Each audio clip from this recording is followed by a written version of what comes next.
बिस्मिल्लाहिर्रहमानिर्रहीम। अस्सलाम वालेकुम। मैं आपका होस्ट अब्दुल कयूम। आज मैं ज़िम्मेदार भाइयों को कपास के मतलब जो कपास के अंदर मुख्तलिफ बीमारियां पाई जाती हैं वो कौन कौन सी होती हैं। जब ज़िम्मेदार ज़मीन की तैयारी करता है तो उस वक़्त से लेकर एंड तक फसल आखिर तक यानी कि बीमारियां ही पैदा होती रहती हैं। वो कौन कौन सी हैं और क्या है। सबसे पहले जब ज़िम्मेदार ज़मीन तैयार करता है तो उस वक़्त सीड केयर का इस्तेमाल नहीं करता, यानी कि फफूंदी कुश जहर बीज को नहीं लगाता, जिसकी वजह से 7 मरले बीमारी को लग जाते हैं, जिसकी वजह से ये बीमारियां पैदा होती हैं। और वो कौन कौन सी हैं। सबसे पहले टहनी कमज़ोर हो जाती है, तने के अंदर जलसाव का शिकार हो जाती है, पत्तों का मुरझाव शुरू हो जाता है।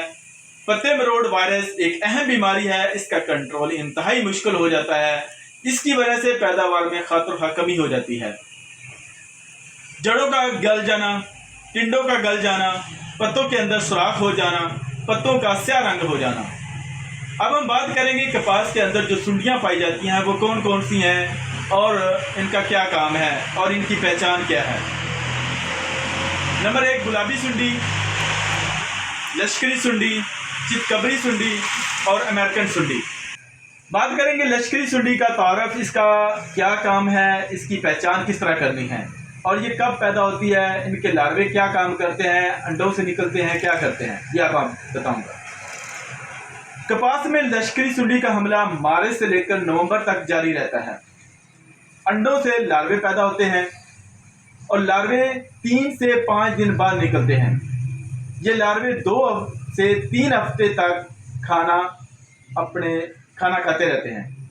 ये लार्वे ज़मीन में या फसलों की बकियात में चले जाते हैं और ये नींद की शक्ल अख्तियार कर लेते हैं। ये नींद की हालत में ही बालग होना शुरू हो जाते हैं। ये लार्वा तंबाकू, भिंडी, आलू, बरसेम, जंतर और दीगर फसलात पर भी हमलावर होते हैं। ये कीड़ा टुकड़ों की शक्ल में या ग्रुप की शक्ल में या लश्कर की शक्ल में हमलावर होते हैं और ये ग्रुप की शक्ल में एक खेत में हमला करने के बाद दूसरे खेत की तरफ चले जाते हैं। इसी वजह से इसे लश्करी सुंडी का नाम दिया गया है।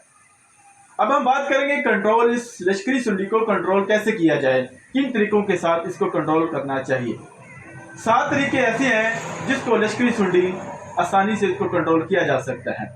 नंबर 1, खेत की तैयारी करते वक्त जो जड़ी बूटियां और मुतबादल पौधों को मुकम्मल तौर पर तलफ कर देना चाहिए या ख़त्म कर देना चाहिए इसको।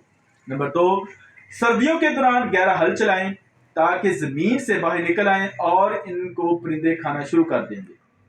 नंबर 3, मार्च से नवंबर के दौरान अंडों के गुच्छों और लार्वों को हाथों से इकट्ठा करके ख़त्म कर दिया जाए।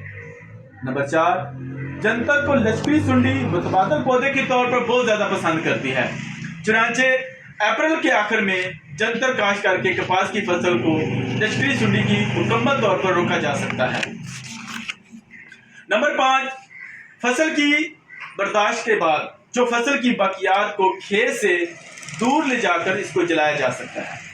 नंबर 6, लश्करी सुंडी की एक खेत से दूसरे खेत में मुंतकिली को रोकने के लिए 1 फीट गहरी खाई बहुत ज्यादा हमलाशुदा खेत के गिर्द बनाई जाए और इसको पानी के साथ भर दिया जाए।